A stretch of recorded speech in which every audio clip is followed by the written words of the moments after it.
Let's go to Iraq now, the focus of the WikiLeaks. Mohammed Jamjoon is standing by from our bureau in Baghdad.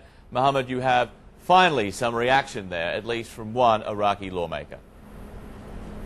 John, yes, reaction is finally starting to trickle in from some Iraqi lawmakers. Now, just a short while ago, Ahmed Masari, who's a Sunni lawmaker here, a member of parliament with the Iraqi bloc, told CNN, "I haven't reviewed or seen the documents, but I've heard about them through media outlets. I'm not shocked and I'm not surprised, but it made me remember the agony of all the previous events that we lived through." Now, also, we spoke just a few minutes ago with Mahmoud Uthman. He's a Kurdish lawmaker here. He also said he wasn't surprised by these disclosures. He said they've known about this for a while. There have been suspicions for a while that the U.S. forces covered up abuses by Iraqi forces here, that there were secret prisons and torture chambers. This should be investigated. John? This is as much about the past as it is about the future. What we heard in that news conference in the last hour is that there could now possibly be some legal action for wrongful death cases, at least in the UK. But there in Iraq, is there really any possibility that those Iraqis who were abused and detained and the families of those who were killed, do they have any legal recourse?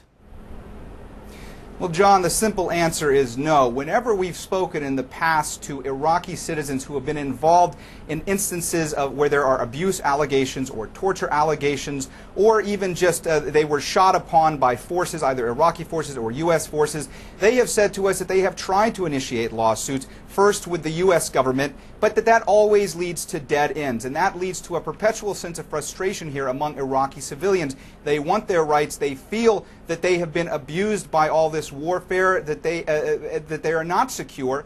They've also told us that when they've tried to pursue legal recourse against the Iraqi government, they just can't do that. There is immunity in place here for U.S. officials that were here, U.S. Army members that were here, and also for the Iraqi government. It's always a dead end. That makes them really question if they are safe here, if the Iraqi government can protect them, and even if they're not protected, what they can do then in the end to try to help Iraqi citizens. John? I guess when we look at some of the WikiLeaks and we're trying to work out who's responsible for what, the get-out-of-jail card free, if you like, for the United States is that by 2004 Iraq was a sovereign nation, which is why we have a FRAGO order, Fragmented Order 242, which is if there are abuses there that providing U.S. military personnel not involved, there will be no further action.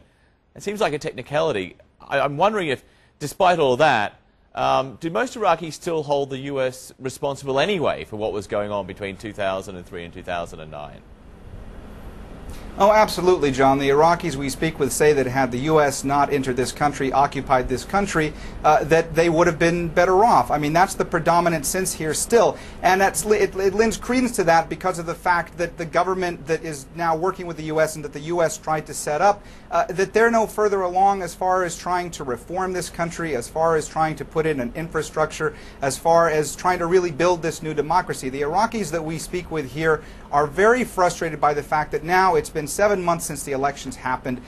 The government is still no closer to forming. They don't know who the next prime minister will be. Many believe it will be Iraqi Prime Minister Nouri al-Maliki. And all they see is squabbling among politicians here and parliamentarians. And for that, they really lay the blame at the feet of the U.S. John? A lot's been said in the past about Iran's alleged involvement, especially in those early days after the U.S.-led invasion. What is Iran's involvement now? What we've seen the past few years, Iran has continued to get more and more involved in Iraq and in its politics. I mean, you see this all the time, and you're seeing more and more lawmakers here and citizens questioning Iran's role here. You know, Iraqis we speak with say they want a strong and independent Iraq that is not meddled into by other neighboring countries.